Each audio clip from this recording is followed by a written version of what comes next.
ఆయన తనకు ప్రతిష్ఠిత జనముగా నిన్ను స్థాపించును. ద్వితీయోపదేశకాండము 28వ అధ్యాయము 9వ వచనం. దేవుని ఆజ్ఞలకు లోబడి ఆయన కట్టడలు విధులు పాటించి దేవుని మార్గంలో నడిచినచో దేవుడు నిన్ను బహుగా దీవిస్తాడు. తన నిత్య నిబంధన నీ పట్ల నెరవేరుస్తాడు. నీకు మరియు దేవునికి శాశ్వత అనుబంధం ఉంటుంది. దేవుని ప్రేమ నుండి ఎవరు నిన్ను దూరం చేయలేరు. ఆయన హస్తాల నుండి ఎవరు నిన్ను విడదీయలేరు. దేవుడు నీ పట్ల తన వాగ్దానాన్ని నెరవేరుస్తాడు.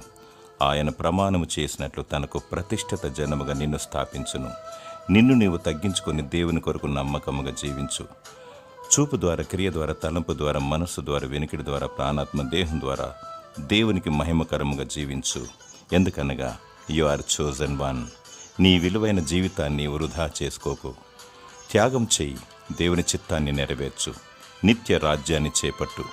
దేవుని స్తుతించు. దేవుడు నిత్యము నిన్ను దీవించి ఆశీర్వదించునుగాక. ఆమేన్.